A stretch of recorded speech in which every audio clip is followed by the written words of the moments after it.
وہ جو گیت تم نے سنا نہیں میری عمر بھر کا ریاض تھا، میرے درد کی تھی وہ داستان جسے تم ہنسی میں اڑا گئے۔ تیری خوشبو نہیں ملتی تیرا لہجہ نہیں ملتا، تیری خوشبو نہیں ملتی تیرا لہجہ نہیں ملتا، ہمیں تو پورے شہر میں تیرے جیسا نہیں ملتا۔ 1981 میں حضرت مولانا سہیل اشرف شہید رحمۃ اللہ تعالی علیہ کی ولادت منڈی بہاؤالدین میں ہوئی۔ آپ نے تکمیل حفظ قرآن اپنے چچا حضرت قاری محمد عزیر صاحب رحمۃ اللہ تعالی علیہ کے پاس کیا۔ درس نظامی کے ابتدائی درجات دارالعلوم فیصل آباد میں اور دورہ حدیث شریف جامع عربیہ رائے گنج تبلیغی مرکز سے کیا۔ فراغت کے فوراً بعد تبلیغی جماعت میں 1 سال لگایا۔ ابتدائی خطابت جامع مسجد ابراہیم محلہ ارشد آباد میں، اس کے بعد تا حیات جامع مسجد محمدیہ منشی محلہ میں خطابت کے فرائض سر انجام دیتے رہے۔ مولانا سہیل اشرف شہید رحمۃ اللہ تعالی علیہ کو اللہ رب العزت نے اعلیٰ اخلاق، عالی ظرف، میٹھی زبان، دلسوز آواز اور انداز، خوبصورت لہجہ اور درد والا کلام عطا فرمایا تھا۔ مولانا شہید رحمۃ اللہ تعالی علیہ کی تلاوت کلام پاک سماعت کرنے کے لیے لوگ دور دور سے آیا کرتے تھے۔ اللہ رب العزت نے مولانا سہیل اشرف شہید رحمۃ اللہ تعالی علیہ کو خطابت میں ایسا ملکہ اور زبان و بیان میں ایسی تاثیر عطا فرما رکھی تھی کہ حضرت اقدس مولانا سہیل اشرف شہید رحمۃ اللہ تعالی علیہ خطابت کے میدان کے شاہ سوار اور اپنی مثال آپ تھے۔ جو بھی آپ کا ایک مرتبہ بیان سنتا وہ آپ کا قائل بھی ہو جاتا اور اتباع سنت کا اور دین اسلام پر چلنے کا اس کے اندر جذبہ بھی پیدا ہو جاتا۔ منڈی بہاؤالدین کے تبلیغی مرکز فردوس مسجد کے اندر شب جمعہ کو گاہے بگاہے مولانا کے بیان ہوتے رہے۔ مولانا سہیل اشرف شہید رحمۃ اللہ تعالی علیہ کی بیانات کی برکت تھی کہ بے شمار لوگوں کی زندگیاں بدلی۔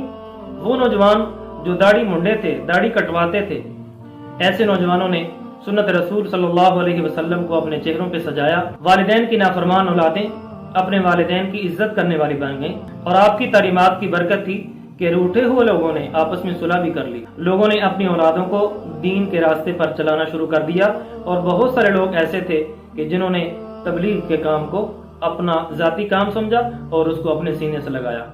مولانا اپنے بیانات میں عموماً یہ اشعار بولا کرتے تھے: دنیا کے ہر گوشے میں قرآن سنا کر دم لیں گے، دنیا کے ہر گوشے میں قرآن سنا کر دم لیں گے، نہ تھمنا نہ رکنا، فردوس میں جا کر دم لیں گے۔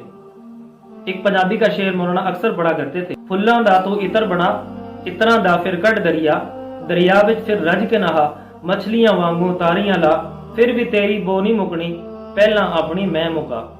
اس 35 سالہ جوان عالم دین نے اپنی ساری زندگی قال اللہ و قال الرسول کی صدائیں بلند کرتے ہوئے دینی، تعلیمی، تبلیغی، علمی اور عملی مصروفیات میں اپنی ساری زندگی خرچ کی۔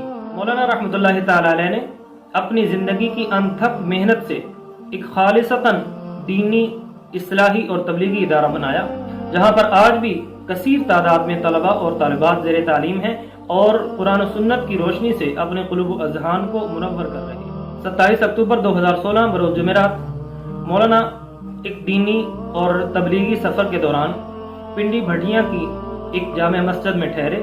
مولانا وضو فرما رہے تھے تو ظالموں نے خنجروں کے وار کر کے مولانا کو شہید کر دیا۔ مولانا سہیل اشرف شہید رحمۃ اللہ تعالی علیہ کا دل محبت الہی سے سرشار، عشق رسالت مآب صلی اللہ علیہ وسلم اور حب صحابہ و اہل بیت رضی اللہ تعالی عنہم اجمعین سے لبریز تھا۔ اللہ تعالیٰ نے اپنے نبی حضرت محمد عربی صلی اللہ علیہ وسلم کے نواسہ حضرت سیدنا امام حسین رضی اللہ تعالی عنہ اور ان کے اہل خانہ کو ماہ محرم الحرام میں میدان کربلا کے اندر شہادت کے اعلیٰ مقام سے سرفراز فرمایا۔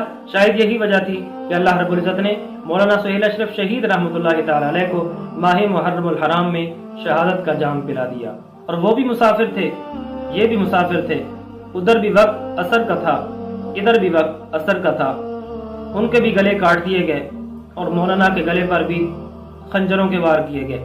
مولانا سہیل اشرف شہید رحمۃ اللہ تعالی علیہ نے اپنے 3 بیٹے محمد سعد، محمد حماد اور محمد معاذ اور بے شمار تلامذہ اور ایک خالصتاً دینی اور مذہبی ادارہ دارالعلوم زکریا اور مسجد کو چھوڑا، اور انشاءاللہ العزیز یہ سب کچھ مولانا شہید رحمۃ اللہ تعالی علیہ کے لیے صدقہ جاریہ رہے گا۔ 29 اکتوبر 2016 گوڑا والا باغ منڈی بہاؤالدین کے اندر مولانا سہیل اشرف شہید رحمۃ اللہ تعالی علیہ کی جنازہ میں جم غفیر نے شرکت کی اور منڈی بہاؤالدین کی تاریخ کا یہ سب سے بڑا جنازہ تھا۔ اس کے بعد گوڑا والے قبرستان میں حضرت مولانا سہیل اشرف شہید کو دفن کر دیا گیا۔ اللہ تعالیٰ مولانا سہیل اشرف شہید رحمۃ اللہ تعالی علیہ کی دینی، اصلاحی اور تبلیغی خدمات اور مولانا کی شہادت کو قبول منظور فرمائے، ان کے مشن کو تا قیامت جاری اور ساری رکھے اور ان کے درجات کو مزید بلند فرمائے۔ سنا ہے جنت میں اجالا نہیں ہوتا، سنا ہے جنت میں اجالا نہیں ہوتا جب تک نہ جلیں چراغ شہیدوں کے لہو سے۔ وآخر دعوانا